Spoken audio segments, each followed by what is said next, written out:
5 साल भ्रष्टाचार में डूबे हुए थे। हर प्रकार का भ्रष्टाचार किए भूपेश बघेल ने। ये तो एक खिसियानी बिल्ली खंबा नोचे वाली बात है।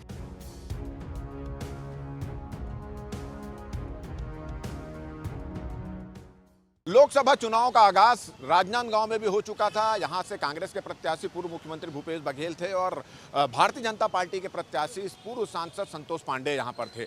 और अब ये ईओडब्ल्यू ने महादेव ऐप के मामले में भूपेश बघेल के खिलाफ एफआईआर दर्ज कर लिया गया और उसको लेकर यहां की जो राजनीतिक सरगर्मियां बढ़ गई है। हमारे साथ राजनांदगांव के बहुत सारे आम मतदाता यहाँ पर मौजूद हैं। हम उनसे बातचीत करते हैं कि ये जो एफआईआर दर्ज हुआ है उसका कितना इफेक्ट यहाँ पर पड़ने वाला है और क्या यहाँ की जनता सोचती है। ये जो एफआईआर हुआ है भूपेश बघेल के खिलाफ ईओडब्ल्यू, उससे अब राजनांदगांव का लोकसभा चुनाव कितना प्रभावित होगा? अरे बहुत ज़्यादा प्रभावित होगा। 5 साल भ्रष्टाचार में डूबे हुए थे। हर प्रकार का भ्रष्टाचार किए भूपेश बघेल ने और राजनांदगांव के साथ सौतेला व्यवहार किए।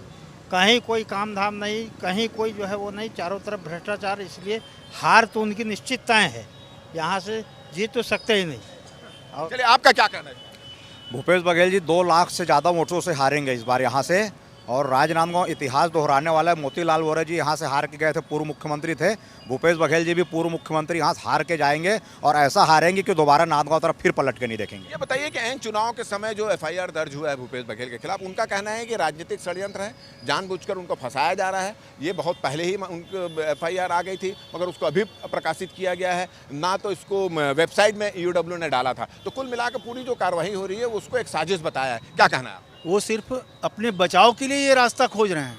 उनका इस मामले में पूरा हाथ है और उन्होंने पूरा संरक्षण दे करके करोड़ों रुपया लिया है, जिसके सबूत ईओडब्ल्यू के पास भी है, ईडी के पास भी, जितनी जांच एजेंसियां हैं सबके पास है। तो उनको इस मामले में कोई फंसाया नहीं जा रहा है। लेकिन अभी चुनाव में यहाँ पर आ गए हैं, उनका नाम डिक्लेयर हो गया है, तो उस चीज़ से अपने को वो सहानुभूति बटोर करके और वोट लेना चाहते हैं जनता की। लेकिन जनता समझ चुकी है। इनके पिछले 5 साल का जो कार्यकाल है, इन्होंने पूरे प्रदेश का जो मटिया मेट किया है, जितने भ्रष्टाचार, कोयला घोटाला हो, चाहे वो सीमेंट घोटाला हो, गोबर घोटाला हो, यानी कोई चीज़ इन्होंने नहीं छोड़ा कि इसमें इन्होंने घोटाला नहीं किया है। चलिए, हमारे साथ प्रदेश के महामंत्री भारतीय जनता पार्टी के भरत वर्मा जी भी यहाँ पे मौजूद है।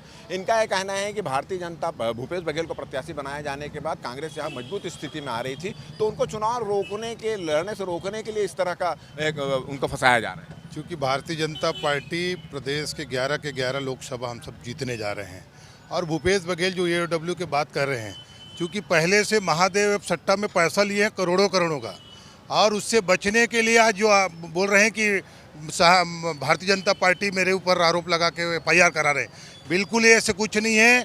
क्योंकि यहाँ के राजनांदगांव लोकसभा के मतदाता ने मन बना चुके हैं। भूपेश बघेल को इस प्रदेश में पिछले चुनाव में बाहर कर दिए हैं। इस समय भी लोकसभा में पाटन भेजने वाले हैं राजनांदगांव की जनता। चलिए, तो पहले ही जनता मन बना चुकी है। हमारे साथ आप भी यहाँ पे मौजूद हैं।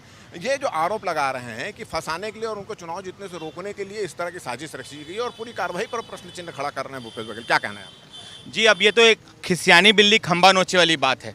आप याद करिए, राजनांदगांव में जब पिछले विधानसभा चुनाव के समय उन्होंने अपने एक बीड़ू को, अपने दोस्त को भेजा था, और आप जान सकते हैं, किसी से भी पूछ लीजिए, उस समय धनबल का प्रयोग प्रचुर मात्रा में किया गया, पर फिर भी राजनांदगांव को खरीद नहीं पाए और विधानसभा में उनके दोस्त को पैक करके वापस भेज दिए। वैसा ही भूपेश बघेल को, जिसने महादेव के नाम पर गलत काम किया, तो महादेव अब उसे राजनांदगांव से पैक करके फिर से पाटन भेजने की तैयारी करने वाले। तो आपने कहा कि जो किया गया है वही आ रहा है और जो उनका ये भी कहना है कि पहले से ही यहाँ पर कांग्रेस की हार तय थी।